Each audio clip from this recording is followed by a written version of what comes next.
We are live now.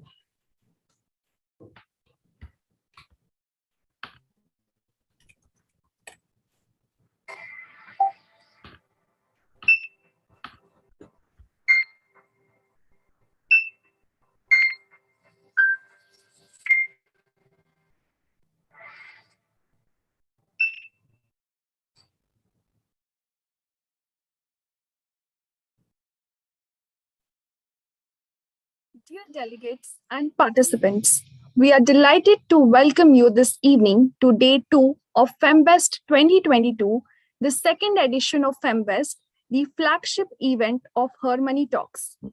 HerMoneyTalks, India's first one-stop financial platform for women, in partnership with Mirae Asset Investment Managers India Private Limited, bring to you this one-of-its-kind e-summit which brings together leaders from the BFSI and fintech industries and participants from all walks of life. On the occasion of International Women's Day, with this theme, #StepOut, the objective of this e-summit is to help aspiring individuals, especially women and millennials, to learn more about money management, the options available, the industry trends, and tackle their finance-related challenges and thereby enhance their financial quotient and confidence. This edition of Femvest symbolizes resurgence, exploration, and a newfound confidence for women and men alike to not only step out of the pandemic-induced freeze on normal life, but also for women to step out in good stride in their journey of financial empowerment. Mirae Asset Investment Managers India Private Limited, the lead partner of Femvest 2022, is a wholly owned subsidiary of the Mirae Asset Financial Group. Headquartered in South Korea, Mirae Asset Global Investment Limited also has investment management operation in Hong Kong, United Kingdom, India, Vietnam, USA, Canada, Australia, and Brazil.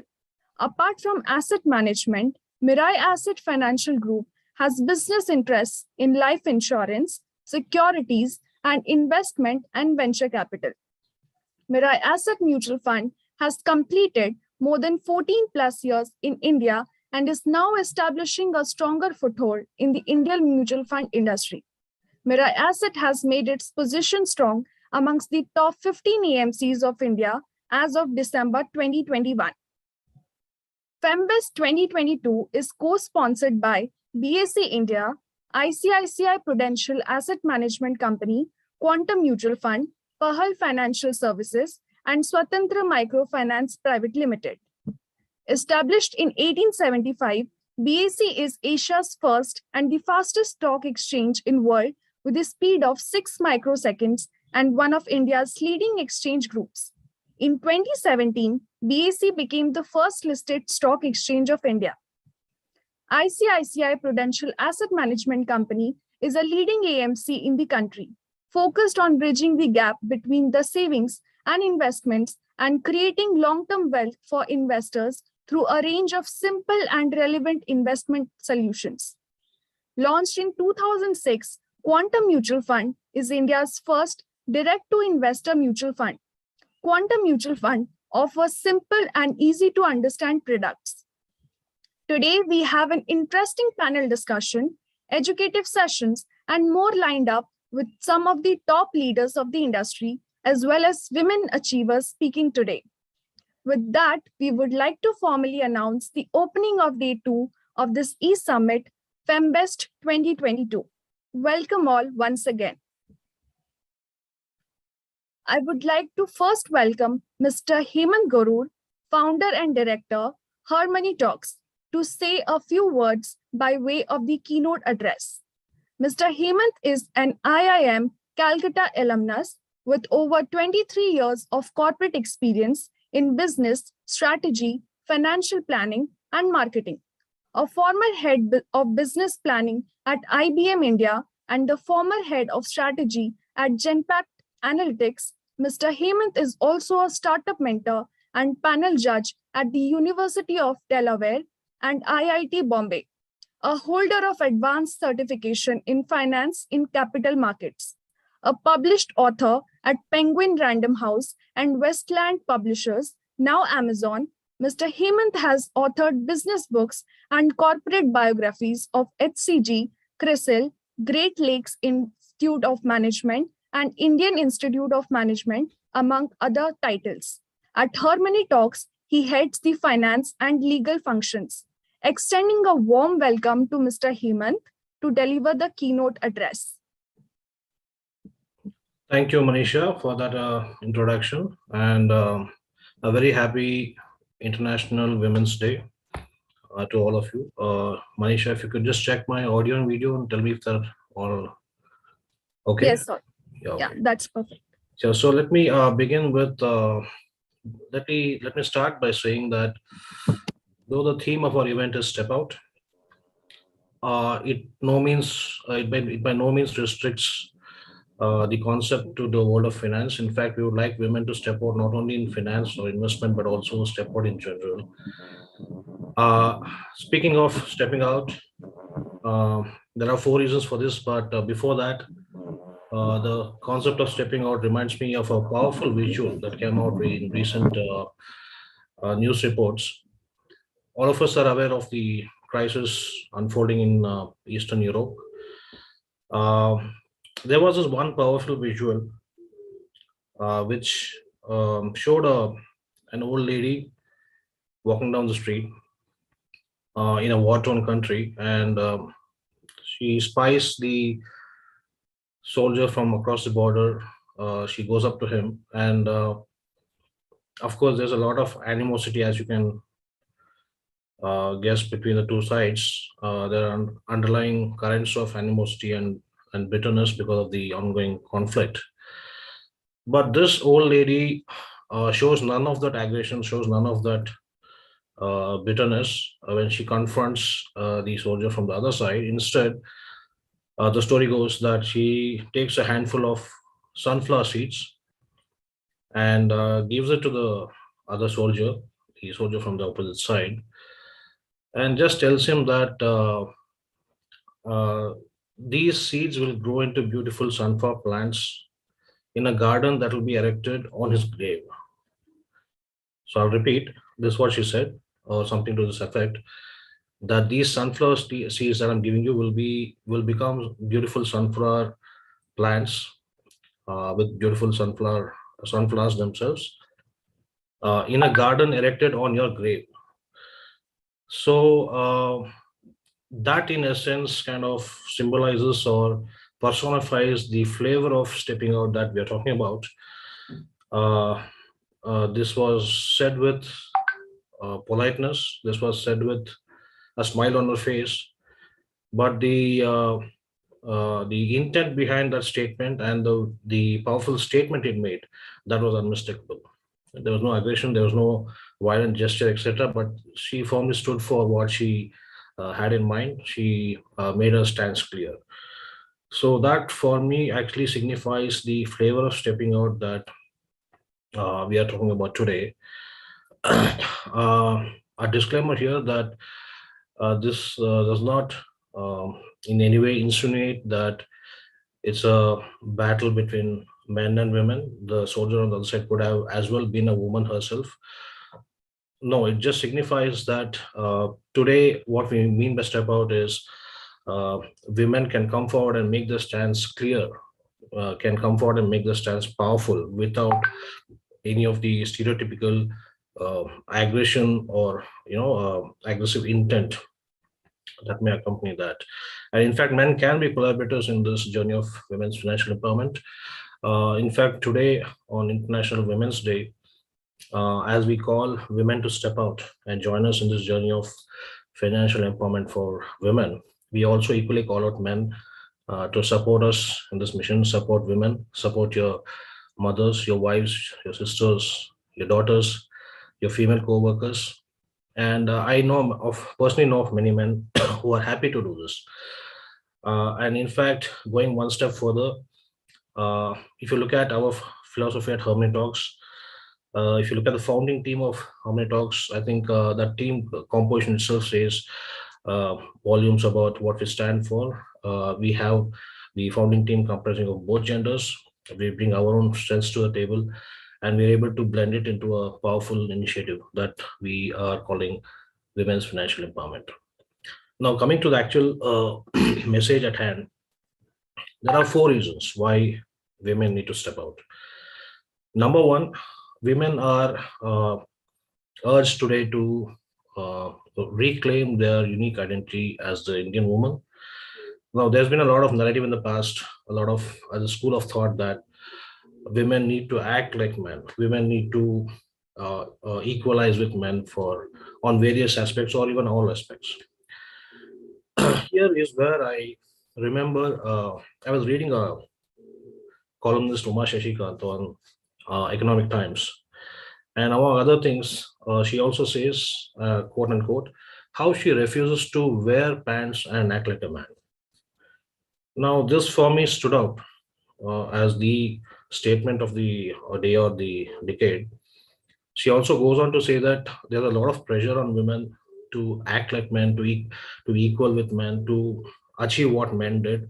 And she goes on to say that there's a very unfair pressure that's being built upon women. And I fully agree with that. Uh, we do not need to force women to act like men. Men come from their own um, expectations and motivations and aspirations. Women have their own ways of thinking, their own aspirations, and their own ways of their own thought process about different things. So this pressure of acting like men is one thing that we need to revisit. And we can also look at relate this to the financial world, where or the investment world, where men prefer certain types of products, maybe a certain riskier products. Women prefer certain other types of products. So it may be a little unfair to put pressure on women to go out and, let's say, adopt or buy, let's say, diversified equity mutual funds, for example, just because that's the norm, right? So they may be more comfortable with certain other types of products. Equally, the second reason why women need to step out uh, concerns the issue of equity versus equality.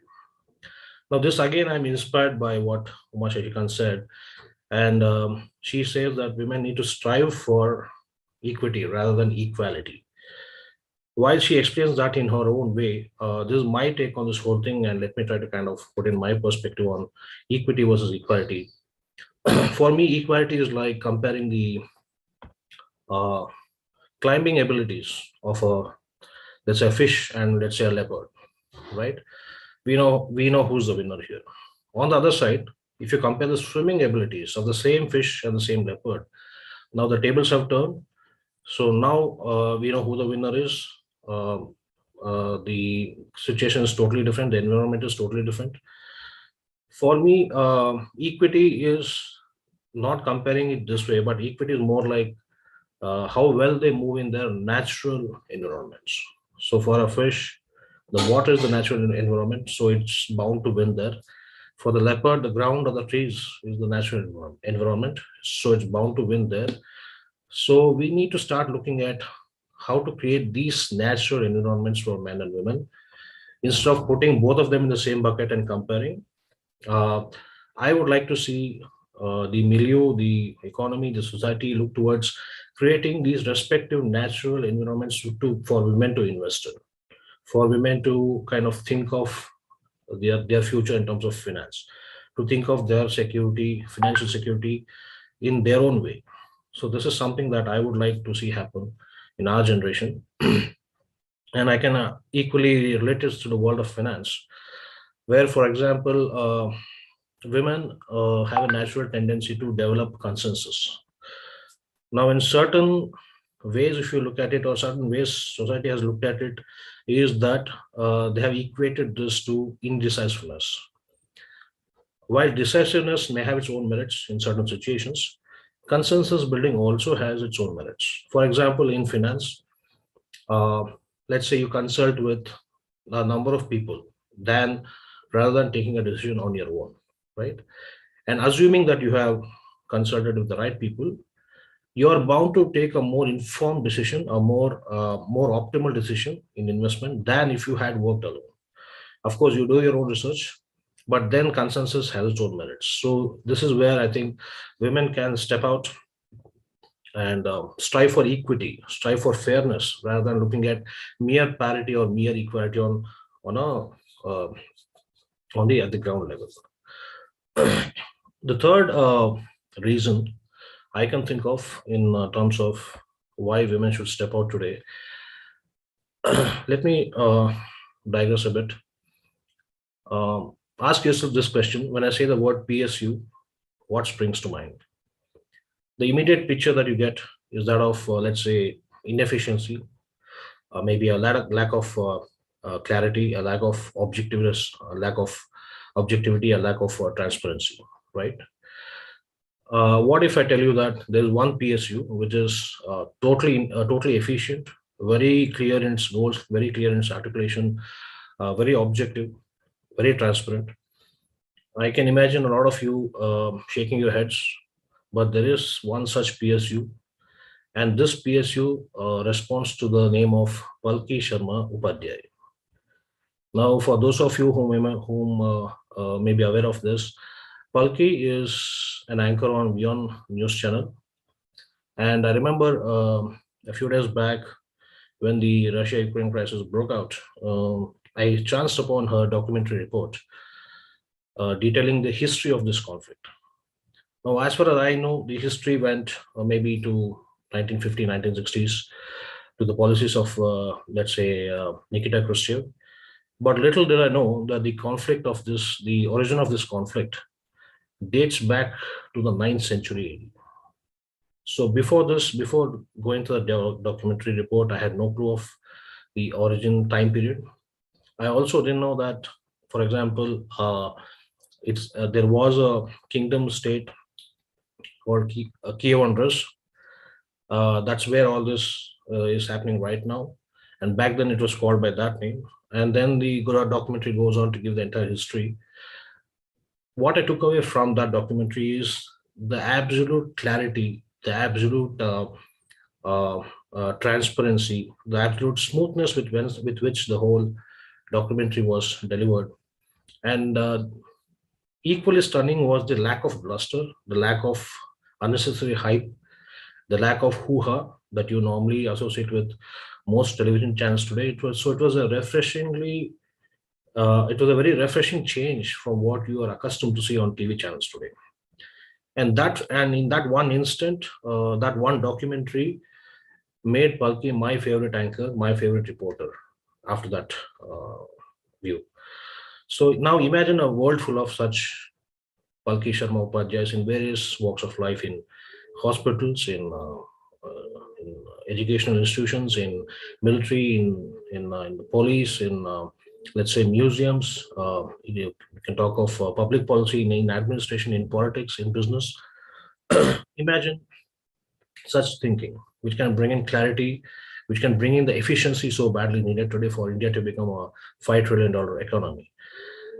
So this is where I think women can again step out in terms of bringing in their flavor of clarity and transparency and objectivity, which brings me to the point that this again demolishes the myth that women cannot be objective. For some reason in the past, a stereotype has developed that women cannot be objective. But I think there's one example of Palki can tell you that women can be as objective, if not more objective than most other people. And you can relate this to the world of finance again, or investment. For example, we see a lot of marketing literature in BFSI, right? And this has all been geared towards one gender so far. I don't blame the businesses either. Maybe men were more proactive in adopting financial products till now, so all the marketing is geared towards the male eye. But now I think a change has to come about where women, as we see more women adopting financial products, we need to see a similar change in more clarity in the marketing literature, more clarity in the ads, more clarity in the disclaimers that are being put out for various products. And this has to set in as one of the other changes that we would like to see. And women again should step out and ask for this change in terms of asking for clearer product information, clearer process information when they are about to invest or about to plan financially, etc. And the last reason, uh, the fourth reason why women need to step out. If you look at the first three reasons, if you are able to achieve the first three, which is to preserve gender parity and reclaim the unique identity of the Indian woman, if you can strive for equity instead of equality, and if you can bring in the clarity and efficiency needed, automatically, I think women will be helping restore the balance in the world order. I think the fourth reason why women need to step out. They are one half of global humanity. It's just like your human brain. You need both halves to function for the individual to function effectively. So in society, we need both halves, men and women, to work harmoniously, collaborate to make a society effective, to make our economy effective. So again, on this front, if women can step out and help restore the balance in the world order, um, this can be in many ways. If you come again to the world of finance, they can do this by exploring finance more. They can maybe start new ventures, financially empower themselves with their earnings. They can maybe come up with new theories in finance. Maybe they can adopt different products as compared to the past, and so on and so forth. So, and of course, there's another reason. Of course, the pandemic is over, so it's all the more reason for you guys to step out. So, with that, I think I will end my talk today, urging women to step out in whatever way they can, and we are here to help them. With that, I conclude my talk. Again, a very happy International Women's Day to all of you, all men and women, and look forward to seeing some of you work with us in the future. Thank you. Over to you, Manisha. Thank you, Mr. Hemant. That was a very inspiring message to co-create the movement of financial empowerment of women and the need for women to step out more than ever to explore the world of finance. Over to you, Abhi. We now come to the main event of the evening, an interesting panel discussion on stepping out to become active investors. We have with us a diverse set of panelists here today, whom I would like to take this opportunity to introduce. As I introduce each panelist by turn, I will request the panelists to step up out onto the stage by switching on their video. Firstly, it is our pleasure to invite on stage Ms. Suranjana Borthakur, National Head Sales, Banking and Distribution, Mirae Asset Investment Managers India Private Limited. Ms. Suranjana has an MBA in Finance and Marketing with a total work experience of 13 years in financial services, out of which 11 years are in the asset management industry. She currently heads business development at Mirae Asset. She has worked earlier as the business development head with HSBC Asset Management, prior to which she also worked with Kotak Mahindra Bank as a part of their privileged client group. Welcome, Ms. Suranjana. Next, we are delighted to welcome on stage Ms. Snehal Dikshit, Head Mutual Funds, BSc India. Ms. Dikshit is a sales and business development professional with 28 plus years of experience in asset management, sales and business development. Her strengths include product tie-ups, strategic planning, business and product initiatives across distribution channels, B2B, IFA segment, banks, national distributors, wealth platforms, aggregators, and fintech. She has successfully onboarded products on multiple platforms and increased market share by maintaining strong brand equity for the products that she has worked with. Welcome, Ms. Dikshit. Next, I would like to welcome on stage Ms. Shivangi Kamath, Head Process Design and Process Excellence Group, Tata AIG General Insurance. Ms. Kamath is a certified master black belt, a certified lean practitioner, a certified business process modeling, a certified coach in Femvest, and a COPQ practitioner. She is also a certified examiner and jury for QIM PRO Convention and Quality Awards, and a TQM facilitator for creating continuous improvement, driving cross-functional process thinking, achieving business results through impactful projects, and installing relevant creative practices to create sustainable workplace capability, as well as mentoring innovation and digitization program, driving net promoter survey and score, and working on customer database. Welcome, Ms. Kamath. Our final panelist for this discussion is Ms. Akanksha Shinde, a psychometrician at Happily Ever Lens. Ms. Shinde has completed her master's in clinical psychology and aspires to become a clinical psychologist. A believer in hard work and extremely passionate towards the field of psychology and mental health. Her hobbies include reading fictional books, watching thriller TV shows, and movies. Welcome, Ms. Shinde. Our moderator will be Ms. Nisari Mahesh, founder and director of HerMoneyTalks. Ms. Nisari is an IIM Bangalore alumnus, former banker turned writer, and entrepreneur with over 19 years of industry experience. She has 7+ years of corporate experience in banking and insurance and 10+ years in communications and branding. Ms. Nisari is also a mentor at various women and startup platforms. The topic of today's panel discussion is tips for women to step out and be active investors. As we kick off today's very interesting and much awaited panel discussion, I request the audience to share their questions, if any, in the chat window. This will get addressed in the subsequent Q&A session. Over to you, Ms. Nisari. Thank you, Avni. Welcome, everyone. A happy Women's Day to all my panelists who all joined here on the platform and all those who are watching us on live on YouTube. It's our pleasure to have you all here in this special day to talk about the much needed topic of the hour, the financial empowerment of women. Yesterday, we saw that all panelists, in fact, they re-emphasized the need of financial awareness and the need of creation, the awareness creation to take the right decisions when it comes to investments. Today, we are again stressing more on it and taking a step further for the real empowerment. Investing, as you all know, is a dynamic activity that involves research, knowledge, planning, and action. There is a deluge of information today, coupled with the inherent volatility of the capital markets and the crisis various parts of the world facing today. Many women think that reading the markets and making real investment decisions is kind of a Herculean task. Given all this, let's find out some tips from our experts today on the panel to help women to step out and how to become active investors. I know a couple of panelists have to leave a little early, so I may be asking them a little more questions for 2 rounds in the beginning. So my first question is to you, Snehal.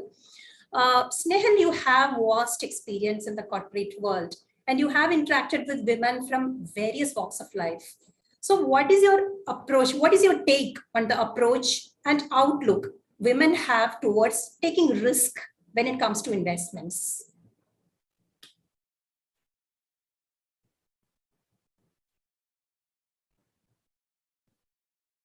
Snehal, I think you're muted. Thank you.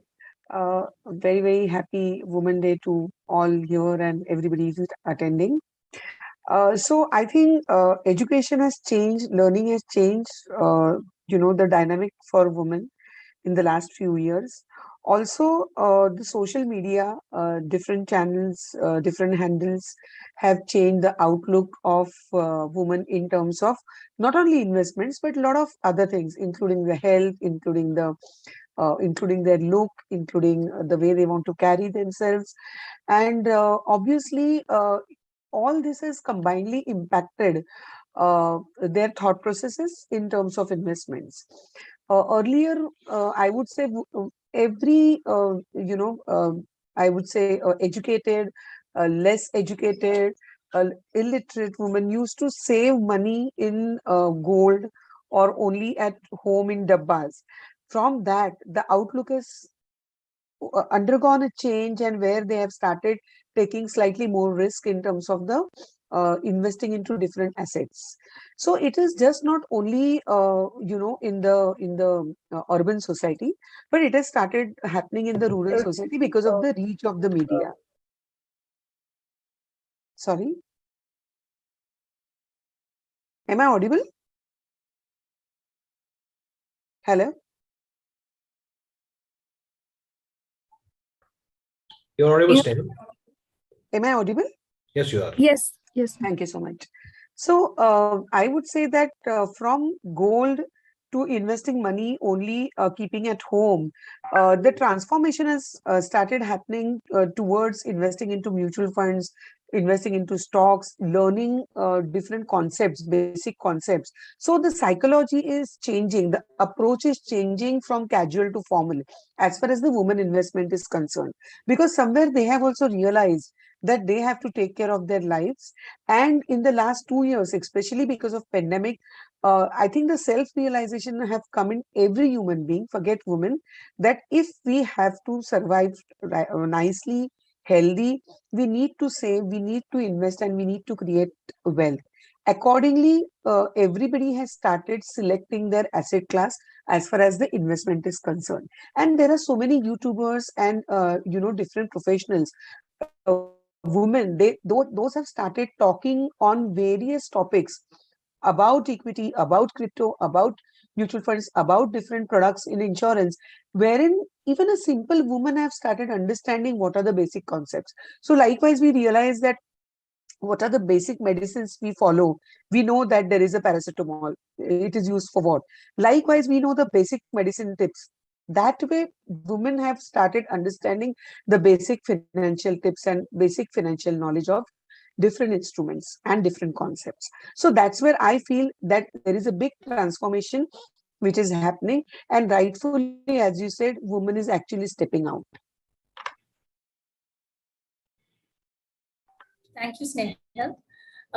In fact, yeah, it was very surprising when we do programs in the colleges. No, we have noticed that even girl students are asking about crypto. So I'll come back to you with more questions.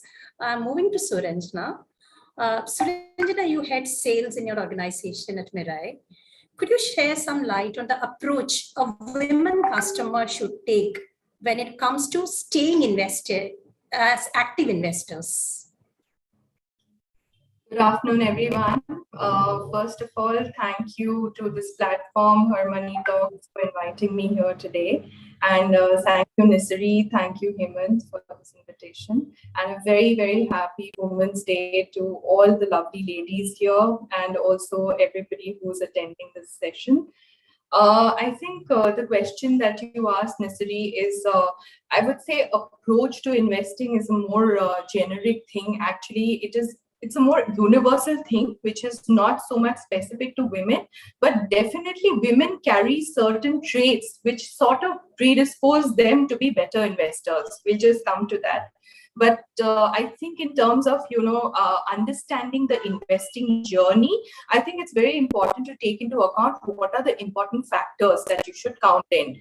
Firstly, I think, it's important to be able to recognize your risk appetite. I think that's something that's already been mentioned also, but just want to divide that into two parts. I think firstly, you need to recognize your own risk and also the sort of risk taking ability because of the market movements. So what do I mean by own risk is that a lot of times people feel that they have a high risk taking ability, but when the markets start correcting like what is happening right now, they suddenly realize that maybe their risk taking ability is very different from what they perceived it to be. And also, when you take into account like market risk, like for example, there could be like a risk of drawdown when you're coming closer to your goals. There could be like a risk of sort of outliving your savings. There are a lot of things that need to be taken into account there. So once you assess your risk-taking ability, I think it's important to be able to invest with a goal in mind.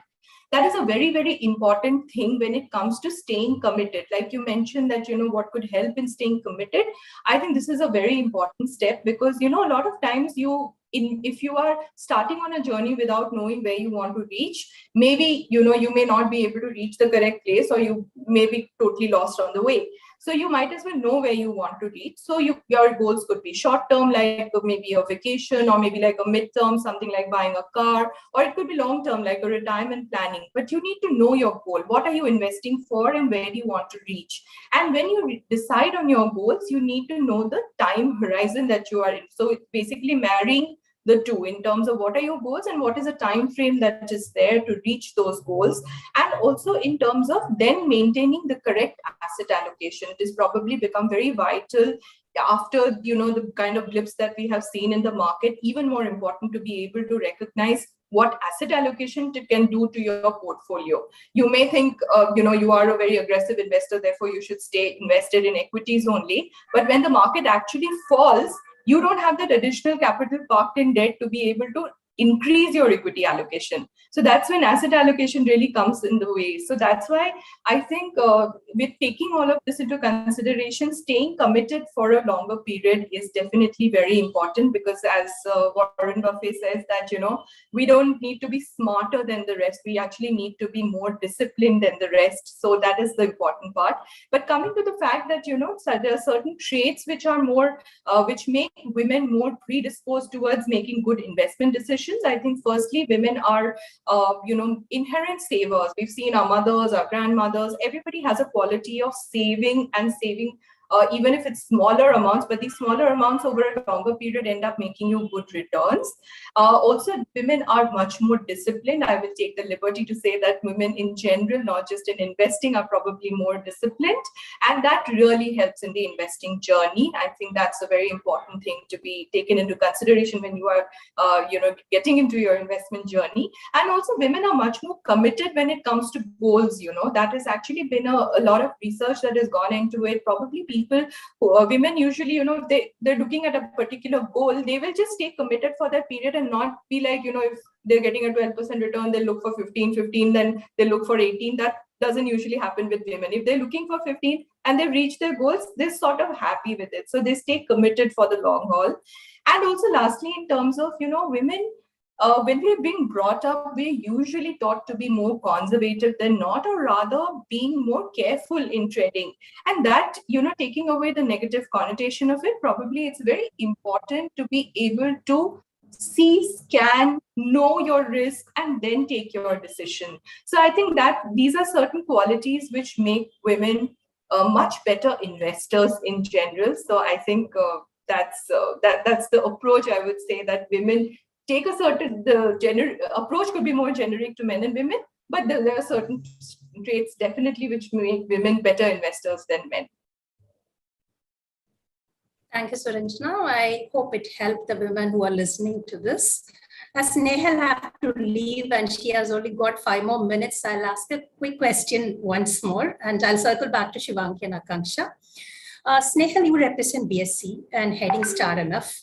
I would like to ask you something which many women are in fact confused about. What is the difference between NFOs and IPOs from an investor point of view? And what would you recommend a newbie investor and a moderate investor to start their journey?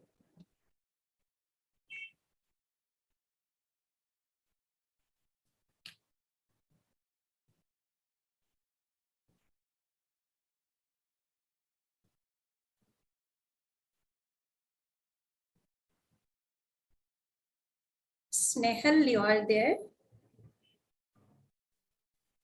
Am I audible?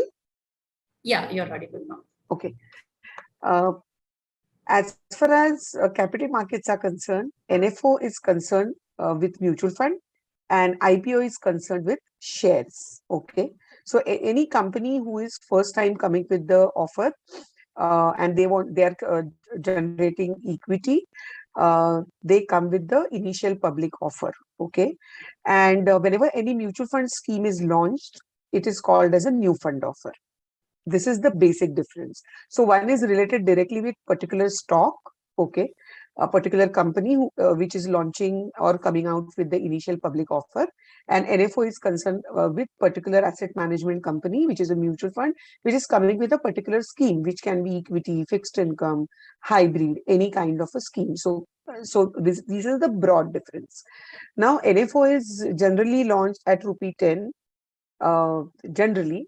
And IPO is launched generally as per the fundamentals of the company, and then they have listed. Once the initial public offer is over, in a few days they are listed. Similarly, NFO is also listed after the few days. So that is how these two products are there in the market. As far as new or a moderate investor is concerned, I feel whether it is new investor or a moderate investor, okay, both the types of investors are similar. Because when you're saying new investor, when first time somebody is coming into the capital market or investing into the stocks or investing into the mutual funds, they are very cautious. They don't decide generally to put entire money into equity. Okay, they may decide to put money into different asset classes. So it could be equity where the money is invested into stock or a mutual fund, or otherwise they will select some fixed income debt product where the risk will be obviously on 1 to 10 scale, the risk will be lesser. Okay, because of the risk appetite, because of the investor is newly entered into the financial market. Same for the moderate investor, because of the nature of the moderate investor. Okay, generally the thumb rule is that, you know, if it is 100 minus your age, you should invest generally into equity. So that is the fundamental. But beyond that, a moderate investor would like to invest by taking a lesser risk. So maybe the moderate investor can do the portfolio, which is a mix of fixed income and equity. So the risk appetite of both the kinds of investor is almost similar in case of a new investor and a moderate investor. The bottom line is that they could be happy with the moderate return with the lesser risk. Thank you, Snehal. Now I'm moving to Shivanki. So far, we were talking about investments. We all know that insurance is an important ingredient in financial planning. There are many women who take independent investment decisions, but when it comes to insurance, they still go with the family floater, or they may think, okay, they don't require an insurance. So what do you think the mindset behind this, and how women can plan their insurance? Thanks for the question, and happy Women's Day to everybody.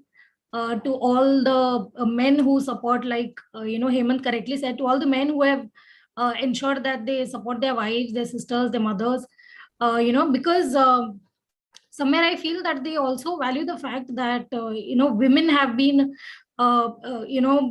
avatars, or have been said that they are like Lakshmi, or they are avatar of Lakshmi. So since ancient times, women had that knack of easily utilizing the amount which was given to them.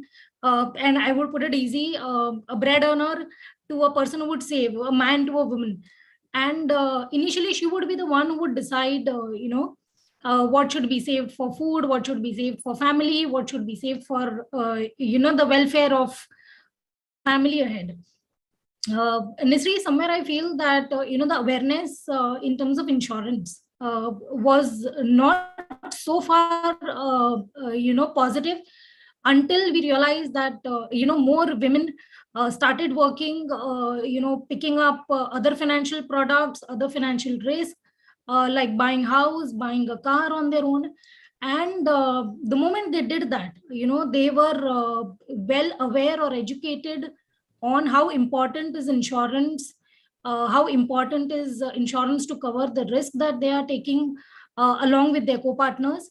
So apart from, initially we had seen the trend where, women were on the receiving end, where their respective spouses or parents would add them as a co-member for health insurance. But now I see a increase in trend in terms of gender, where more female or women, for that matter, are applying for term insurance, vehicle insurance, motor insurance for that matter. Women have been so well aware of the travel that they do. So I see a spike even in the travel insurance, because I work for general insurance. So I see that women are, like Suranjana correctly said, that they are more aware of the situation, more responsible. So they would always want to attach the risk that they are taking with an insurance product. So like I said, again, that's an evolution from a housewife to a business owner, to a small business setup, to a service, to now I see, some of the women at startup stages. They have that itself, that graph of improvement or growth itself shows that women are aware of these financial products. They are aware of the risk that these financial products come up with. At the same time, they also have a mitigation in plan or a mitigation plan to ensure that the risk that they take when they are into such kind of risk, that itself is very positive. While I also agree to the fact that at least 20 to 23% women, I think, are underpaid, for the same job that the men also do. I see a increase in awareness in terms of, just not insurance, but the risk that is associated with the financial products that they buy, to the mitigation. So I see that necessarily the other way. Okay. Thank you. But I know when it comes to insurance also, there are a lot of questions people have. So I'll circle back to you. Now I'm moving to Akanksha. We can see a different interesting take here. So Akanksha, you are a practitioner of psychology. So this question maybe it's for you. So what do you analyze a woman's mind in connection to investment decision making, and what stands out? Hi, Nisri. So am I audible? Yes. Yeah. So good evening, everyone, and happy International Women's Day to all the panelists and all the members who are attending the webinar. So coming back to your question, I think finance is a relatively new concept, not just for women, but also for men. So even they are trying to understand what investments are and how to manage their money. So when it comes to women, let's look at from a different perspective. Let's look at from an evolutionary psychology's perspective. Their mind is actually not conditioned to do financial investments. So our ancestor women, they were actually more into traditional roles such as cooking, cleaning, taking care of kids, and being a caregiver. Of course, things are now changing, and there's a shift, or the focus has been shifted, and women are now more career oriented and they are financially independent. Also, women are good planners. So many women even today, they juggle between managing kids and looking after the house and the career. So they are excellent at multitasking. And women, so the point is that women have the capacity to make good financial decisions. So in summary, I would like to say that yes, finance is a relatively new field, both for men and women. And women's mind is like not biologically wired to understand financial investments, but they are very good planners, and they definitely have the capacity to make financially sound decisions and make investments. Okay. Yeah, one thing all the panelists have been agreed is that women have a lot of skills, but still there is a lot of gaps. So we'll come back to that. Now I'm moving back to Suranjana for a technical question. So many women are confused today when it comes to mutual fund investments, because there are a lot of different categories of products. And if they try to choose something online, say from a bank site or from other platforms, they get confused. And many take a decision just by looking at the projected returns or the rating and all on various financial sites. So what is your advice for someone, first is young and wanting to start mutual fund investment in a small way?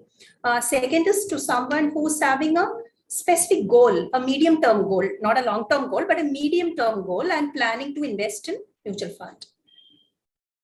Yeah, so Nisri, as you've mentioned, I think today the volume of information that is available to people is very large. So firstly, I think it's important to be able to scan out what is relevant, what is not, and be able to make more informed decision. I think a financial advisor could be a good guiding person to tell you what to take seriously and what to not. But I think just to also say that mutual funds in general, it's a very good investment option for any kind of investor, be it a beginner or a seasoned investor or anybody. But I think someone who is starting to invest today, probably, to start with an SIP, which is basically a regular amount, which could be, saved from it's like set aside from your savings every time. And it could, in a good, maybe a moderate risk, good mutual fund, could be a good opportunity to start with. And this could be done in a combination of equity and debt funds as well. A lot of times I've seen that when SIP is being discussed, it's usually viewed as only an equity investment vehicle. But actually, if you look at it, a debt SIP can also give you a good cushioning when it comes to long-term returns. So I think that SIP is a very good way which allows you to park aside a certain amount, which will get debited from your account, auto debited from your account every month, and therefore you are making a regular investment which helps you to stay committed to reach your whatever investment goals that you have set out. Also, I think someone who is starting to invest and starting to get a flavor of the market, it could also be a very good option to start investing in passive products. I'll tell you why, because in passives, it's basically it's a product which is actually mimicking a benchmark. So your risk appetite, if it is not very high, you can start getting an exposure into the market, and there is no added risk of like a fund manager call going wrong there. So it is basically like ETFs are a great way to probably start with taking where it can be traded on the exchange, but it's a basket of securities which is also has the diversification of mutual fund. So be it through ETFs, be it through index funds, maybe a passive could be a good route to again for an investor who is starting off with investments. Also, when it comes to someone with, like you were saying, like, somebody who has a medium-term goal, maybe, they could maybe firstly, like I was saying in my first comment also, that, it's important that you first analyze, what would match your goals. What would match your income levels, and how that income level then is combined with your risk-taking ability as well. So all of these things taken into consideration, maybe, a moderate risk, good, combination of like a large and mid-cap mutual fund could along with maybe like a medium duration debt product. But it is all a function of the time to stay invested, and what is the kind of, how much do you need to make to be able to reach the goal. So it's a combination of all of this. But yeah, you have a plethora of information available today.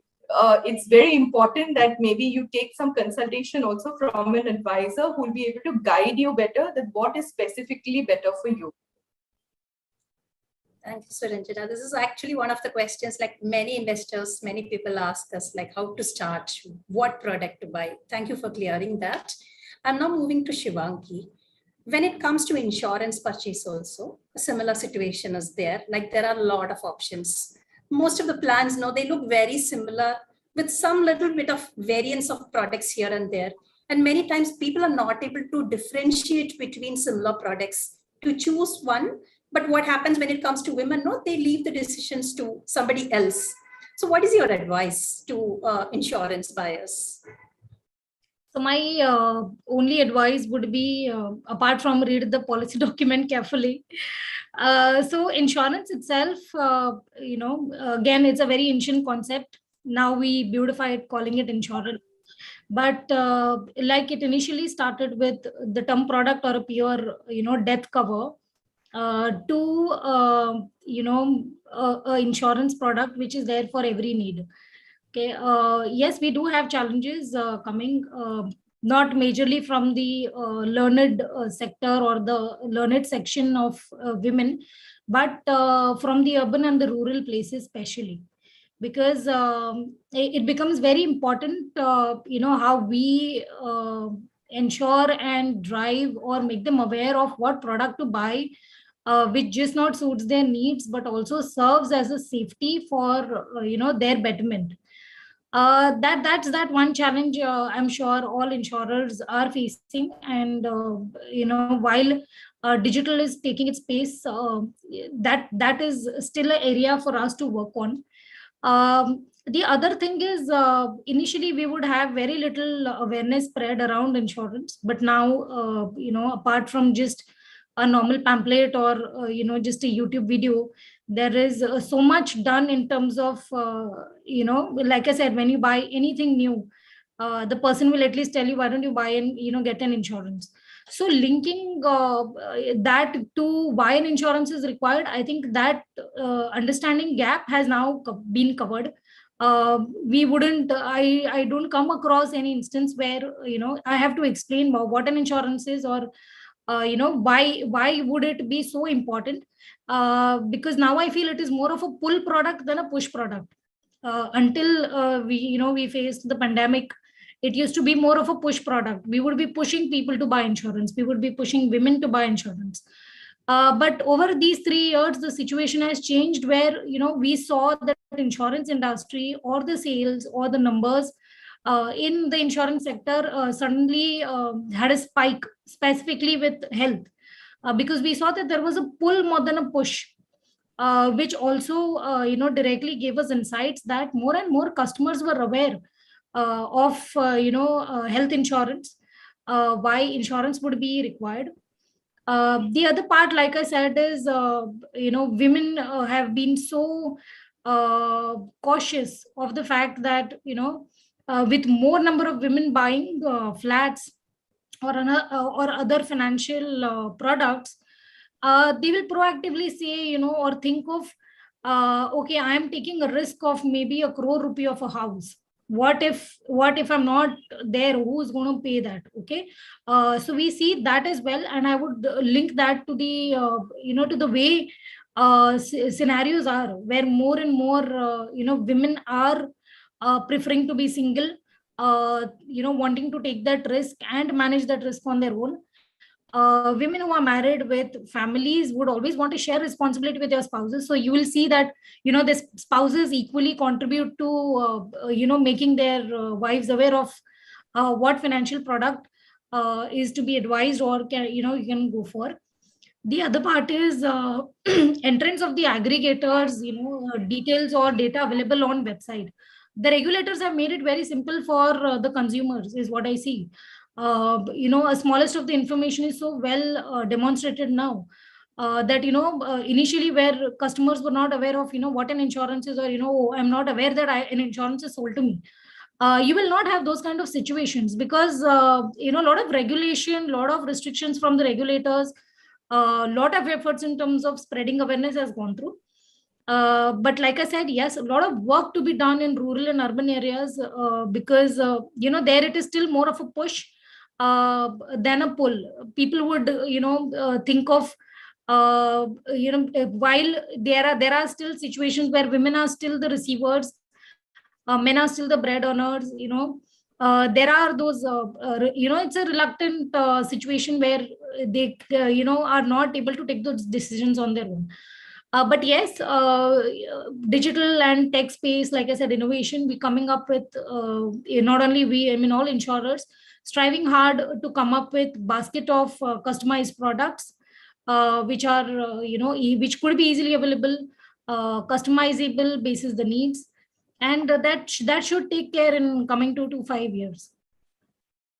Thank you, Shivangi. Now, Suranjan, I have to leave. So one quick question for you. Like, what's your advice for women who have already missed the bus, like starting late in equity investments? Because many who are starting late, they have this fear that market is so volatile and there's a lot of risk. So what do you do? What do you want to tell them?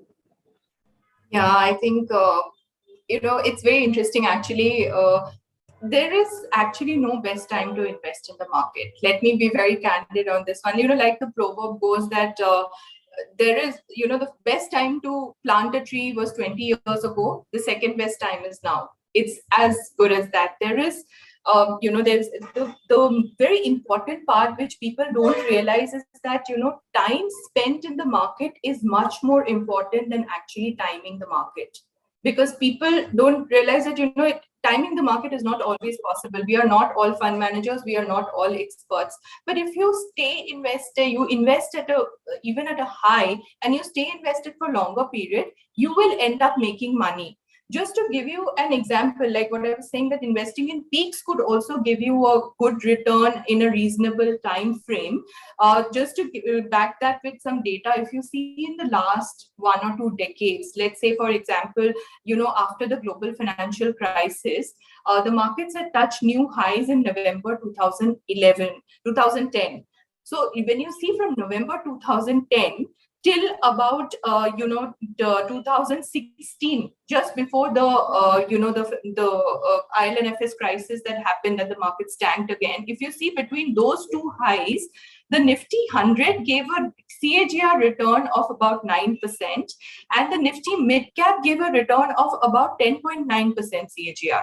And if you look at from that November 2010 to about the 2022 high that we've newly reached, the CAGR of the market, the Nifty 100 has been about 12%, and Nifty Mid Cap has been as high as 14.9%. So what I'm trying to say is there could be many points in time when you feel that the market is high and therefore you should stay away and you should wait for the corrections. Yes, if you can time the market, if you have the time, if you are the expert, yes, you can do that for certain transactions. But I think it's much more important, like I said, to be able to stay invested for a longer time frame rather than keep trying to time all the throughout your investment journey. In fact, a lot of research has said this, that when you are just transactionally doing your investment, you might end up making lesser returns, but if you stay invested the entire cycle, your potential of making returns becomes much better. So my advice is, do not try to time the market, spend time in the market. Thank you, Suranjana, and thank you for joining us. Yeah, thank you so much for inviting me here. And thanks. Nice to meet all the ladies here. I will have to take your leave. Thanks a lot. It's our pleasure. Now moving to Akansha. Akansha, this is something many in our community has been asking us. Like many women know, they are entering into a marital agreement without having an open financial conversations. So how a married woman can consider her personal income in the family finances? Also, what is your outlook on legalizing money transactions in a prenuptial agreements? Yeah, so I do agree with you, Nisri, that financial incompatibility is one of the reasons for conflicts in families. So for example, let's say in-laws are not letting the girl pay her parents when she's like married, or the husband wants to loan a friend some money, but the wife is not okay with it. So all these scenarios will lead to huge conflict. And yes, it is one of the reasons. Financial incompatibility is one of the reasons for huge fights. Now, the solution could be that the couple should talk about finances before the wedding. It could be as detailed as how much would you contribute for the household expenses? Is it like the percent, say 10%, or is it like a fixed amount, say 10,000 rupees per month? So yeah, these conversations would definitely help. And just to let you know, like in the Western society, what they do is couples usually ask their parents to either divert their gifts or wedding expenses into buying the house. And they also themselves invest, the couple also themselves invest in part of their income into it. So this is how financial planning is done much before the wedding, before the big day. Also discussing about financial goals with your partner. Say, do you want to buy a house before you turn 30? Or do you want to like travel the world in your 20s? What's your financial goal? It's important to discuss that. Also, like if you're planning to invest, how much money are you planning to invest? Like what part of your income should be invested? And also what are your plans to have a like financially secure future? This is also very important to talk about. Now, suppose for married women, it should be about child financial planning. So children come with a lot of expense. So how are you, the couple should decide how they're going to, plan these expenses. And also there's this very common fight which happens among the married ones, is that who should, who should give loan? Like, is it okay to give loans to your friends or your family members? And is it okay? And how much should be the amount? So that is something the couple should discuss. And yeah, and if the couple is like really good at communicating these various financial challenges which they would be encountering, then yeah, they can have these healthy discussions. Or else there are assessments like the HerMoneyTalks and Happily Ever. We have psychometric assessments which would definitely help to facilitate these financial conversations. And yeah, regarding the prenuptial agreement, you mentioned. So yeah, so just to let all the participants know that prenuptial agreement is something the couple gets into contract before they get married. So so suppose in case the marriage ends in divorce, it's easy to split the finances. I know it sounds very harsh to some women, but it's the most practical thing to do. And yeah, it's high time that India should legalize prenuptial agreements. Okay. Thank you, Akanksha. Now I'm moving back to Shivangi. Shivangi, when it comes to insurance, we all talk about life insurance or a car insurance or a health insurance only. But there are many other unique insurance products available today, and people are totally ignorant about it because it's not much popular. So let us know, what are the other insurance products a common man should consider buying? So good question, Nisri. There's something called a straight credit. Not many people are aware. According to me, the data that I see, I don't see many people buying insurance to insure the risk that they take when they do trading. In simple terms, a big trader would always think of having an insurance to the risk that the person is taking. Trade insurance is one, credit insurance the other one that I see. Where there is still a lack of knowledge. Other insurance that I would talk about is what we're looking at, having a basket of combination. Again, amalgamation of health and the other value-added services that are currently available in the market, maybe 1mg, Practo. Some of these healthcare aggregators can get into insurance space and in turn have a very mutual relationship, which is a win-win for both the customers, for both of them. Apart from that, like I said, travel insurance, I see a lot of awareness there, and many people think of buying that. Gold insurance is again, you buying gold, doing a trade of gold. Gold insurance is there.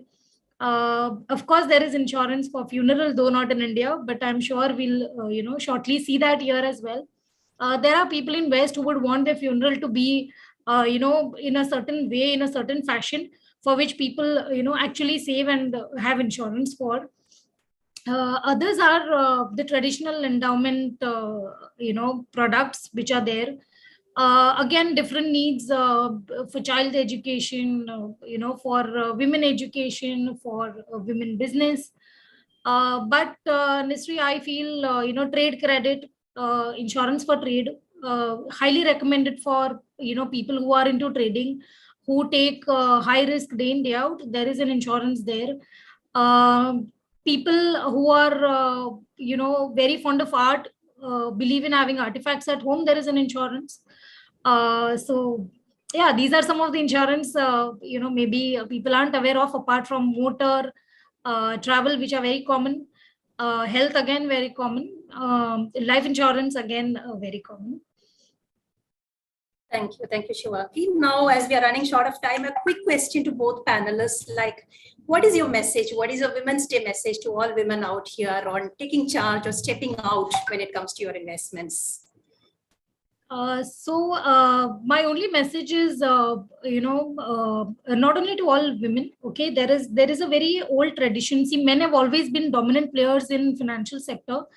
Not out of choice, but out of the choices that they were put into. Women were on the other side. So that itself proves that men have a better alignment to markets. Secondly, and it's obvious because of the historical involvement, the evolution that they have gone through. My only advice to all the women and men, of course, would be that for women, please ensure that you have one level check on slightest of the the gut or the knowledge that you have, because yes, while there is a lot of knowledge which is available on YouTube, the Financial Institute would give you awareness around it. Back then, at least I would go back, probably to my husband or my dad, and would still want to check how would it work, what has the historical experience for them been. So that's one advice I would give to women. Again, for men, like I always tell my husband or my brother, keep supporting women, because they have that one aspect which is very positive when it comes to savings, which is not in men. Is you give your mom 100 rupee and tell her to live the entire month, and she will know how to live in it. So women by nature come with that strength, or that positive angle, which can be utilized, which can be further brought into best practice. So that's my only advice for both. Thank you. Akanksha, what you would like to say about the financial compatibility for men and women? Just one piece of advice for Women's Day. I think people who are individuals who are planning to marry, they should definitely talk about financial things, such as so how much would you, just like I mentioned in my previous answer, how much would you contribute in the household expenses, and how would you secure your future, financially secure your future. So these are the conversations which are very awkward, and so initially couples are in love, and they don't really think about these financial topics, but it's very important to discuss, because eventually a lot of divorces happen because of not being financially compatible, and a lot of huge fights. So these are very important things you should definitely discuss, and and definitely seek some external help. Say, go to a financial advisor, or take our assessments, or go to a mental health professional. But yeah, these conversations are definitely very important to have. Thank you. So far, we were listening to experts. If I may add a little bit on sure. what Akanksha just said, and if I can add on to that thought process, to all women out there, maybe it's time to fall in love with numbers first, and then fall in love with your spouse. And to what Shivangi also mentioned that our women, our mothers knew how to stretch 100 rupees across the entire month. I think that's hitting the nail on the head. I think that's the foundation of financial planning. So I would summarize by saying that, summarize Shivangi's thought process by saying that women have a very good foundation in terms of financial planning. So again, it's a question of just stepping out, stretching the thought process a little bit further, and then exploring the world of finance a little bit. Yeah. So far, we were listening to experts. I would like to hear a woman's perspective, like a women investor's perspective, like what she's thinking about stepping out. We have Neeru here. Neeru, we want to add something. How, as a woman, you think of stepping out and becoming active investor? Hi, good afternoon, everyone. Thank you for giving this opportunity on the International Women's Day to speak up as an investor. And this is going to be really very enlightening for anybody who's here today. And the panel has really brought out the very relevant issues. And as an investor, I feel it's become very easy now to sit and invest from your palm top, sitting with your Android. But at the same time, a lot of caution is required. A lot of cybersecurity issues are there. So women really need to buck up in terms of understanding what is safe investment and what is important in terms of taking investment decisions. Family conversations on investments have become norm of the day, I feel. But yeah, a lot of families still may be missing out on these conversations, and especially with the children who are wanting to be very financially free sooner than earlier. I would say they want their pocket money apps and the kind of freedom they want in terms of managing their own finances. We as mothers also need to buck up and understand how these conversations are built positively in the families. So that's how I feel as an investor. Yes, there's a lot of scope for these discussions, and I'm proud to be at HerMoneyTalks doing this, taking this cause forward. Yeah, thank you. Thank you, Neeru. You're voicing from the women's perspective. So it's good to hear the balance between the both. So I want to thank all my panelists for this really engaging session, for your frank and open conversation. And I'm sure this will help a long way inspiring many women to start taking investment decisions. It's been a true pleasure having you all here. Happy Women's Day once more, and thank you. Over to you, Avni. Before Avani takes over, Shivangi, we should catch up on what you were mentioning earlier when we got up online. So definitely we'll catch up on that. Definitely. Definitely. Thank you. Thank you, Akanksha. Thank Yeah, you. over to you, Avani. Yeah. Thank you, Ms. Nasiri, and thanks to all our panelists for sharing their thoughts and opinions on this very relevant topic of women aspiring to become active investors and the way to about it. So we have a few questions for our panelists from our audience. First is, for insurance, everyone feels it yields low returns. So how much is enough, and which type of plans for a woman when you are in 20s and just entered the job market? So I feel I would like to answer this. Someone who is in 20s, I would highly recommend a term plan. Very important. Having, like Hemant rightly said, the numbers, the kind of risk that a person also goes through health-wise, or the kind of lifestyle that you're living. A term and a health is a mandate. The other one that I recommend would be an endowment plan. An endowment plan is something which gives a return over a period of say 5, 10, 15, 20. You have that range to select from. You invest as nominal as say 2,000 a month, as good as a mutual fund, of course, but not as aggressive as a mutual fund would be. But it ensures that it would be available for you, maybe for your post graduation, or maybe for your wedding, or for any other milestone that you've planned in your life.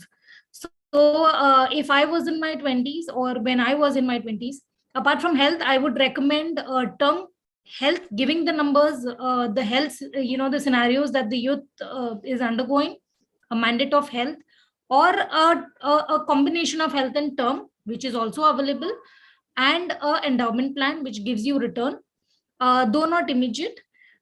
These are the three things that I would recommend for insurance. Thank you, ma'am. To start with investing, you mentioned it's better to pick passive investments. So what are passive investments? No, so I mentioned about the numbers. So when I say passive investments, or when I mentioned about passive investments, at every age, the need for insurance is different. So someone who is at 20, just initially maybe started with a career, or would be starting with a earning, you will have products which are there, which are as good as a monthly of 1,500 or a 2,000. Okay, keeping in mind the main intent that the person would need these funds 10 years down the line, which is again 30, would be maybe for a post graduation, a specialized course, or any other event in life, a child maybe, or a wedding maybe. So you would want to take a very calculative risk at that age to invest your money in in a financial product or an instrument which ensures that you're not paying too much attention. At the same time, it is already giving you a clear cut indication that you would be getting an X% of benefit at the end of 10 years. We thank the audience for those questions and our panelists for the insightful responses, making it a truly interactive session. Over to you, Ritika. Thank you, Avni. We are closing the panel discussion now. As we move on to the next event of the day with an educative session on financial independence of the women by Quantum AMC, I request the audience to share their questions, if any, in the chat window. These will get addressed in the subsequent Q&A session. Now, I would like to welcome Ms. Ghazal Jain, Fund Manager, Quantum AMC, for the second educative session of Femvest 2022. Ms. Jain has over 5 years of experience in the field of finance and alternative investments, including of gold, asset allocation, and personal finance and investment allocation. She has been with Quantum Asset Management Company since January 2019. Prior to joining Quantum, she was associated with Fox Education's LLP and Bahubali Electronics Private Limited. I request Ms. Jan to step out and join us on the stage to deliver the summit's second educative session on the topic, Empowering Women of Today to be Financially Independent Tomorrow. Good evening, everyone. A very happy Women's Day to you all. I'll just share my screen, if that is okay. Sure, ma'am. Okay, you're going to have to enable screen sharing for me.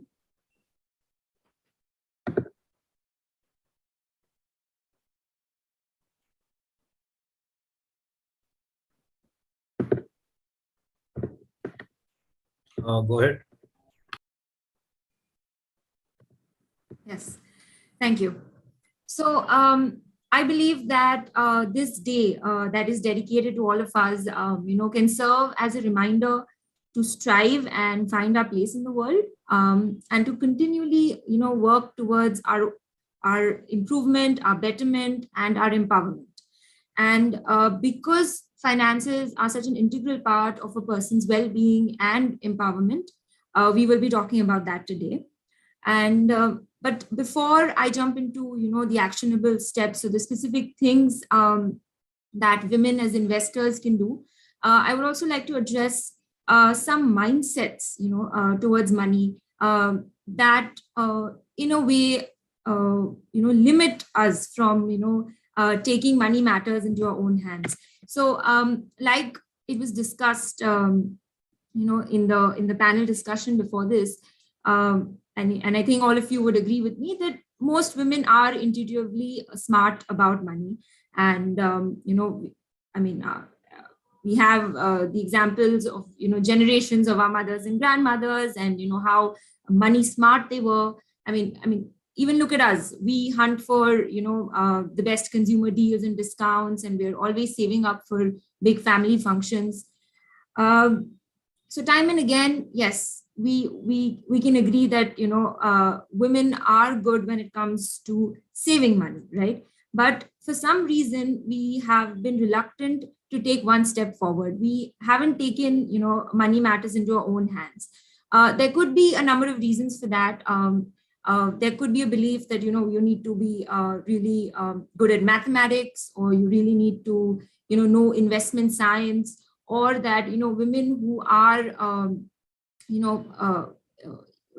approaching money upfront are very selfish or greedy or opportunistic. So there are a lot of these mindsets, or maybe stereotypes that maybe are playing their role in limiting us from taking the next step after saving. But it is important that we understand that saving itself is not sufficient. We need to take the next step and funnel our savings into productive channels, into investments, if we really want to make the most of our money. So this is the first limiting mindset that I wanted to address. Next up, of course, more and more women today are making their careers in various fields, and they're flourishing. But because of India's predominantly patriarchal nature, a majority of working women still keep their distance from budgeting, investing, and they hand over their salaries to the men in the house to manage. The issue with that, I want you to actually sit down and think, is it sufficient for you to work and earn? Or, does true financial independence mean more than that? I want to give the example of a very famous global female musician, Rihanna, who is a multi-millionaire, but she found herself bankrupt in 2008, 2009. And one of the reasons for that was she trusting her entire money matters, with a financial advisor or accountant. And of course, there's nothing wrong with that. And advisors are supposed to help us out. But, it's very important that you don't just, earn and hand over your money to someone. The next step, or the second part of the equation, of financial empowerment, is to also have a hold on your finances, right? And So, I mean, if you think about it, how difficult can it really be? You're educated, you excel at your job, you're capable of making your own decisions. And now, as women, we are equipped with, bucket loads of information online and on the web. We have access to digital banking and financial services. So, the environment is as conducive as ever. So it actually just comes down to the mindset, that little change that you need to make, show some courage and take the next step in your journey towards financial independence. Now, having addressed the mindsets, let's quickly get into, the actions, the specific action points. Obviously, first, it's very important before you pursue a goal that you have it clear in your mind as to why this goal is worth pursuing, because that is what will be your driver. When you fall short of commitment, or you tend to waver. So, financial independence for a woman could mean so many things. I've listed 5 down here. Firstly, to cushion blows and setbacks in life. It could be anything. It could be the death of a spouse. It could be a divorce. It could be medical setbacks, right? To meet the rising cost of living is next. To plan a comfortable retirement. To stop being dependent. And lastly, to be free to make your own choices, because, what gives you freedom? It's your own money. And if you own it, that's when you are actually free to make your own choices, right? So, once you have these clear in your mind, these will actually become your driving force in this journey towards financial independence. All right. So what are the steps? I've tried to break it down into 5 points, very simple. The first one being defining your financial goals. But even before this is a preliminary step that we discussed again in the panel discussion, which was about insurance and risk management. So under this, what comes is number one, some sort of an emergency fund set aside, which you can fall back on in terms of need, in terms of job losses, medical emergencies, or, like we just had a pandemic. People who had savings and emergency funds to fall back on, had a much smoother ride. And secondly, of course, is insurance. Life and medical is, the bare minimum. So once you have that in place, that's when you go on to your next step, which is defining your financial goals. This could be anything, a vacation, a car, a house, your children's education or marriage, and your retirement. This is defined as the financial goal or the investment objective, and this is very important. It's the first step without which you will not be able to, get started with your investments. Next, you put a number to this goal of yours, prioritize it, and give it a time frame. So in my example here, say a vacation could be, something in the short term, which is required in the next 1 or 2 years. And your retirement could be something which is very long term, 25, 30, 40 years away. So it's important that you list your goals down, prioritize them, and give them a time frame, because again, this is also an essential step in order for you to choose your investment vehicles wisely. The second step is to understand your risk profile. After you've got your financial goal in mind and you have their time frame, the next step is to understand how much risk you are comfortable in taking and how much risk you are capable of taking.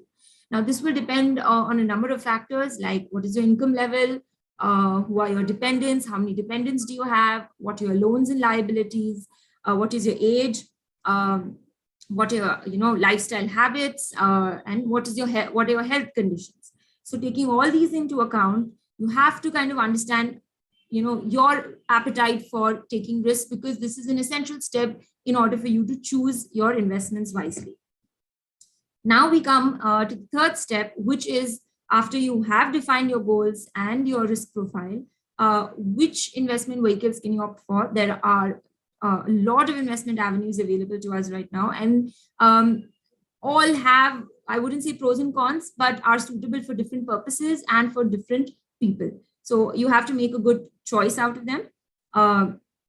You have equity markets, you have fixed income markets in the form of bonds and debentures, government schemes, provident funds, and even precious metals and commodities like gold. Now, one thing apart from your goals time frame and your risk profile that you need to keep in mind when you pick your investments is inflation. Now, it so happens that we don't sort of consider this when we're investing, and I'll tell you why I'm saying this. It's because if you see the latest data from RBI, it shows that about 53% of household savings in India, as of last year, if I'm not wrong, are parked in bank fixed deposits. And sure that I understand these are preferred vehicles because of safety of capital and assured returns, but they are also in a way risky, and that risk is that those savings will not keep up with inflation. So I'll start with the chart on the left. If you see over the last 30 years, we've mapped the fixed deposit rates, and if you can see, there is a structural decline, right? They have been on a downward trend. And on the right hand side, if you see, what we've tried to do is over the last 3 decades, we've mapped the average spending of a household, right? And we can see that it has increased over the years by 10%, right? If you see below that, the price of gold over the last 30 years has increased by about 9% every year. On the other hand, Sensex, which is representative of equity markets, has increased by 13.9% every year, very much keeping up with rising cost of inflation. And lastly, our favorite or preferred saving instrument, fixed deposits, have increased or given a return of only 6% per year over the last 30 years.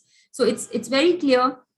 Fixed deposits are a losing proposition if you see, if you learn to look at those returns post-inflation, because your expenses are increasing by 10%, whereas your returns or your money is growing by only 6% every year. That actually translates into negative real returns, right? You are losing money, the value of your money is actually getting eroded every year. So this is a very, very, very important thing you should keep in mind, because fixed deposits are a preferred saving instrument for most of us, not just women, I mean, in India specifically. So then when you consider the various investment options, if you look at the broad level, it's basically, it can be divided into 3 asset classes, right? Equity, these are mainstream asset classes. Of course, there are others as well. Equity, which can boost returns and is suitable for capital appreciation or long-term growth. Fixed income, which is more to provide regular income and stability to your investment portfolio. And gold, which is like a diversifier and tends to reduce risk in times of a lot of volatility in the equity or other financial markets. So now you can choose to invest in any of these asset classes in any way suitable for you, keeping in mind your goals, risk profile and time horizon. But mutual funds are a good starting point, in my opinion, because I mean, we have our jobs that is what we are good at. Investing is not our job. So we have someone, who has the expertise in, managing that money and investing it on our behalf, right? So that is the structure of mutual funds, and they come with a lot of benefits. Like, of course, like I mentioned, professional research and management, and also built-in diversification. So if you see, if as an investor, if you wanted to invest in the stock markets and if you had rupees 2,000, and if these were your options, you would be able to invest in 1 or 2 companies at most here, right? Because you have 2,000 rupees, and depending on the share price of these companies, there would be 1 to 2 or 2 to 3 companies that you would be able to invest in. Whereas in a mutual fund, because your money gets pooled and gets is invested by the mutual fund on your behalf, you actually get exposure to so many stocks with the same amount of money, that is rupees 2,000 in this case. So it is a very useful vehicle as a first-time investor, or even as a seasoned investor, because it provides you with professional management as well as diversification. Another common thing that investors usually struggle with is whether they should opt for lump sum investments, or go for the systematic investment plan, which is basically investing your money in at regular intervals without without having to time the markets. Or so now the difference, of course, is that the SIP is for preset periodic intervals, whereas lump sum is one big amount as and when needed. Both have their pros and cons depending on whatever is suitable for you or what kind of income streams you have. But SIPs actually, or SIPs actually, come with the benefit of rupee cost averaging, which means you keep the overall cost of your purchases actually actually get reduced because you buy the units at different prices. So it is more affordable and more easy on your wallet than lump sum investments. And it also saves you from trying to time the markets, because, for example, if the equity markets excuse me, are at a high, you don't want to be investing at a lump sum there, because that would just mean paying more money for the same stuff. So SIPs thus can just really take out all of this from the question and make it much more easy and cleaner for you to start investing. Another thing that I wanted to really address is women's preference for physical gold. We all love gold, and we all love gold jewelry. I also do, but I just want you to actually try to differentiate between gold consumption and gold investment. So sure, you should go ahead, you should buy your jewelry, but you should know that that is actually a consumption, right? It's not an investment. Right. The reasons for that are, I have listed out, the features of a good investment, right? And as you can see, physical gold falls back on most of those features. If you talk about purity, we have heard of many instances where, the gold that we bought was actually impure and, wasn't 100% pure as was promised to us. And then when we go on to resell it later, we realize that and have to really settle for less. So purity, though hallmarking has come in, purity is still, an issue that actually does trouble physical gold purchases. Also, price efficiency. Of course, gold bars and coins, they do come with, margins and markups, which make this again, an inefficient investment. Liquidity, of course, yes, gold coins and bars are very liquid, but this was not possible during the pandemic, for instance, when people wanted to liquidate their investments or their gold coins and bars in order to generate some quick cash, but they couldn't because, of course, of the lockdowns. On the other hand, those invested in gold mutual funds actually, could sell their units online and receive their money in a matter of days. Also, in terms of purity, gold mutual funds are backed by 24 karat, physical gold. They invest only in 24 karat physical gold. So that is one thing you can be assured of. Also, in terms of price efficiency, they are much better than physical gold because they do not come with the markups and margins. In terms of accessibility, gold mutual funds now, you can invest in gold through mutual funds for denominations as low as 0.01 grams of gold. So that makes it very, very accessible. And lastly, regulation. Physical gold, compared to physical gold, gold mutual funds are a well-regulated industry. And if there's always a recourse available to you as an investor, unlike with physical gold. So all in all, my takeaway for this would be, please differentiate between gold consumption and gold investment so that you can channel your, your money and your savings in a more efficient way. Coming back to our process, step 4 would be to diversify your investments with asset allocation, which simply means what this picture actually depicts. If your money is these eggs, you put the money in 3 different baskets instead of 1, because if something happens to one basket, you don't want to be losing all your eggs or all your money, right? So this table just maps out, the different asset classes over the years and how in every year we had one asset class do better than the other, right? For example, in 2020, gold really did well. And then in 2021, gold gave negative returns, right?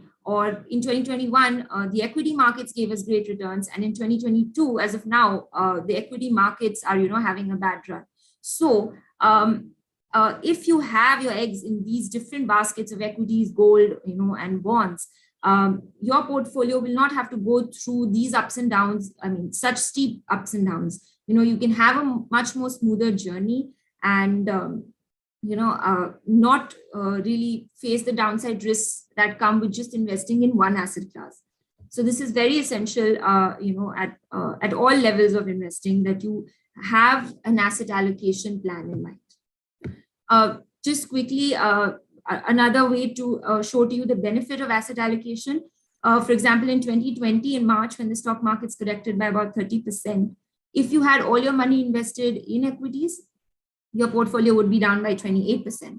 Whereas if you had, an asset allocation in place, your portfolio would have fallen by just 8%. So you can imagine what sort of, a cushion just having an asset allocation gave to investors in, in such volatile and such scary times, of 2020.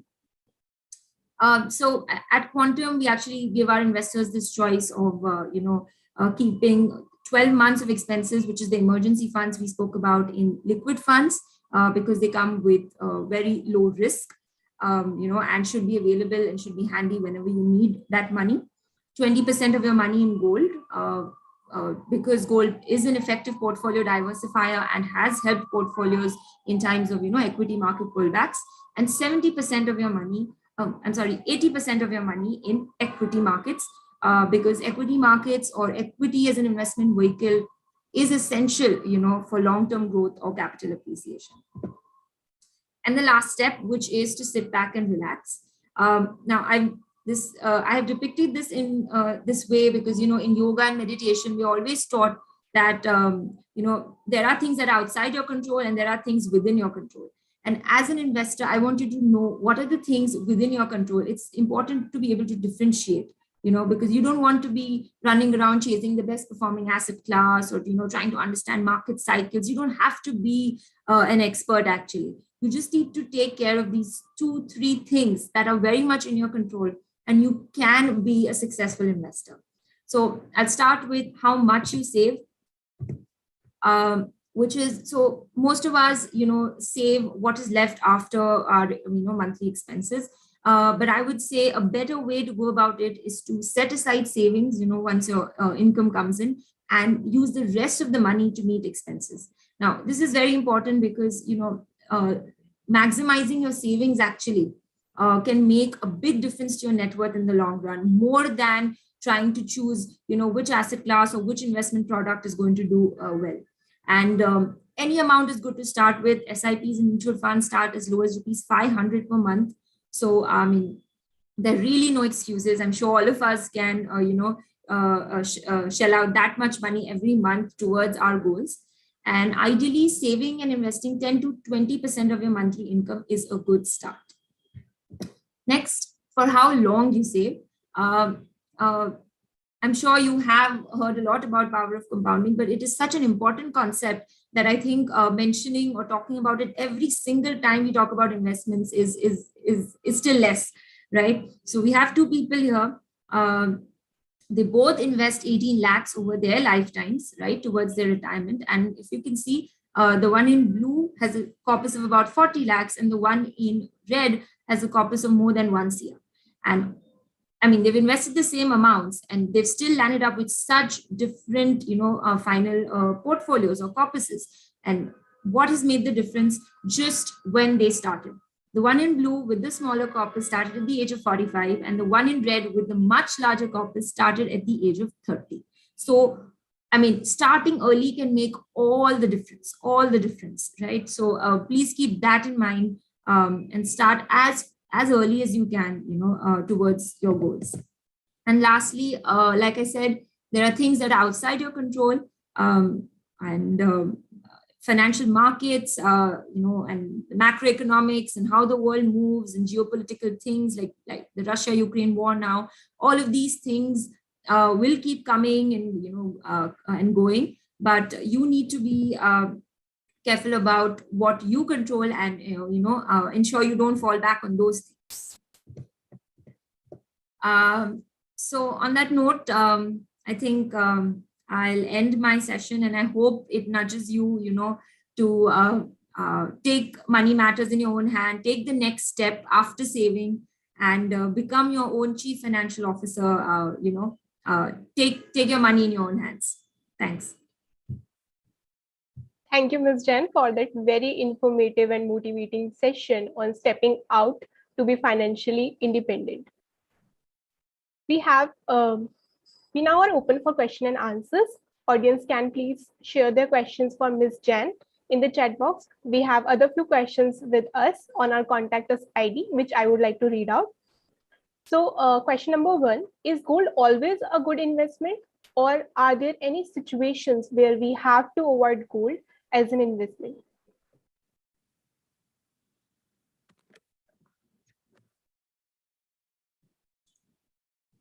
Yeah. So about gold. What happens is, now when COVID happened, people, equity markets actually saw a lot of volatility, and people rushed, to gold. Now we have the Russia-Ukraine war, and people are again rushing back into gold. So every time, markets are volatile or uncomfortable, investors rush to the safety and security of gold. But that is, I think that's the wrong approach, because gold is not a tactical asset. It's actually a very strategic asset. Historically, it has, worked well as a portfolio diversifier. It does well in times of, when equity markets don't do well. So it's a very strategic asset class, which actually should be held, in your portfolio at all times. Another reason, apart from portfolio diversification, is that it's a source of liquidity, right? A ready source of liquidity. Liquidity is a very unappreciated, investment attribute. But gold, can be that fallback in your portfolio, in times of crisis, as a ready source of liquidity.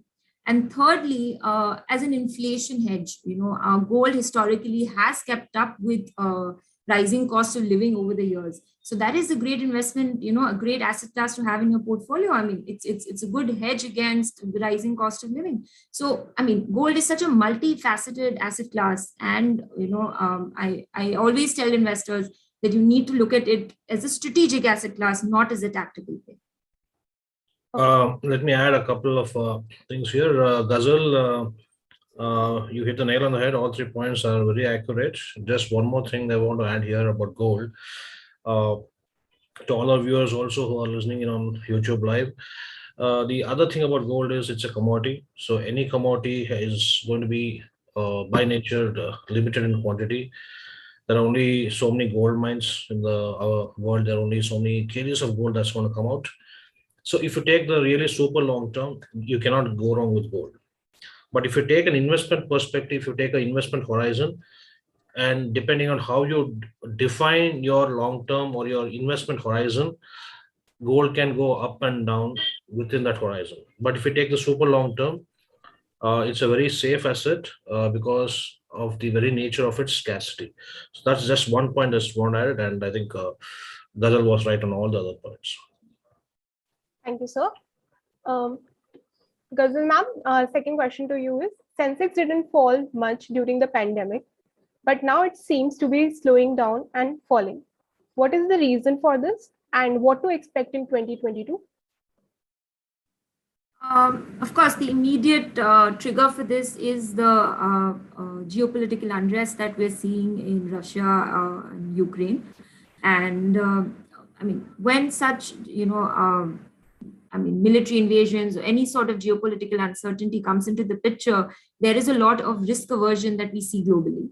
And that is understandable, of course, because, when such events happen, there are so many implications for it, even on the macroeconomic front. For example, right now, the sanctions against Russia are now concerning investors, because this is eventually going to really lead to higher inflation and be a drag on global growth. So, I mean, it's all interrelated in this globalized world. So the macroeconomic implications of Russia-Ukraine war, right now is what is impacting markets the most. Of course, this should be short-lived, and I believe that once the uncertainty on this front eases, the markets should normalize. And in 2022, apart from this geopolitical development, I feel central bank policies are going to be the major driver of financial markets. So what we're expecting is that they're going to start tightening their accommodative monetary policies, since the pandemic is now behind us and we're seeing some sort of stability in growth. So that, and also considering how inflation has an impact on those policies, it's going to be a mixed year for equities. A lot of push and pull, a lot of competing factors. So let's see where they take us. Yes, and if I may add, to answer the earlier part of the question in terms of why it didn't go down much during the pandemic, it did go down. If you see March 2020, I think the BSE Sensex, for example, lost around 30%. I think from about levels of 41K came down to all the way to 26, 27K. So huge slide. But the funny or the interesting part was that it immediately picked up, came back, and in fact it soared above those pre-pandemic levels. So that just showed that the fundamentals of the Indian industry, the Indian economy, was still intact. So that's where the market reached the indicators in terms of the fundamentals, and which is why the market felt that at that point the fundamentals were not impacted by the pandemic, and maybe the market felt that the pandemic could be handled. So that's the confidence that they showed, and many people probably bought the dip at that point in March. So that's why, including domestic institutional investors. So that's why probably we saw the levels soar back up. Now coming to 2022, maybe there's a softening, there may be a correction in the offing, and yes, it may be a mixed bag, but you could expect a correction, and anybody who's looking to invest for the long term should again start to look for buying the dips. Okay, thank you, sir. Our next question to you, Ms. Ghazal, is as someone who was watching this session on YouTube, thank you very much for the informative session. I have one question regarding the slide where you mentioned the 12-20-80 rule. This did not include real estate, I think. So in your opinion, about real estate investment, how much of their portfolio should someone in their 30s invest in real estate? So this is, it's very difficult to actually, suggest an asset allocation to someone without knowing, all the other aspects of, their income, their dependence, their risk profile. But personally, real estate actually would be classified as a higher risk, investment. So you could, it is considered, but definitely for long-term goals, don't try and invest that for any sort of goals that are needed in the next 2 to 5 years. So that's one thing if we take it from the time horizon perspective. Also, it is, because we don't really mention or talk much about real estate is because real estate is not, you need a much higher initial capital to invest in this asset class, and it comes with its risks.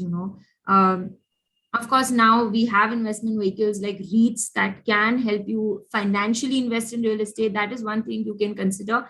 But definitely higher risk, someone with a higher risk appetite should consider this. And as part of, a retail investor who is with a medium risk appetite, I don't think real estate would form a part of that asset allocation. Otherwise, it's obviously up to the person, and they can make their own choice based on whatever is suitable for them. Okay. Thank you so much, Ms. Jen, for your responses and addressing the questions. We are closing the educative sessions. Over to you, Avni. Thank you, Ghazal, and wish you a happy International Women's Day from all of us at HerMoneyTalks. It has been a fabulous assortment of talks and panel discussions at Femvest 2022, with each speaker adding to our repertoire of insights and adding to the takeaways from this event. As Femvest 2022 comes to a close, we would like to take a moment to thank our partner organizations and collaborators. HerMoneyTalks would like to place on record its heartfelt gratitude to Mirae Asset, our lead partner, for having helped give shape to our vision of this event and for their support and collaboration throughout. We would like to express our deep sense of gratitude to our long-standing partner organizations, BSC India, ICICI Prudential AMC Limited, and Quantum AMC for their wholesome support and being our event partners. Next, we would also like to thank Swatantra Micro Housing Finance Corporation and Pahal Financial Services for their support and for partnering with us for this event. Our deep sense of appreciation goes out to Athena Elon, our knowledge partner, and Mr. Satish Mehta for his guidance and collaboration. Finally, we would like to place on record our gratitude to all our community partners, Confederation of Women Entrepreneurs of India, COWE, ECHI, Happily Ever Lens, the She Saga, AAPC, and 91 Springboard. We bring Femvest 2022 to a close. We request all of you to stay tuned to our social media pages for an exciting contest announcement tomorrow and to read the stories of women leaders published.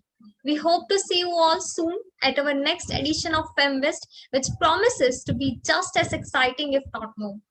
Those of you who wish to collaborate with us, have any queries, or simply wish to stay in touch with us can do so at contact@hermoneytalks.com. Meanwhile, it's a goodbye from all of us at HerMoneyTalks. Thank you. Thank you and goodbye. Thank you, everyone. Goodbye.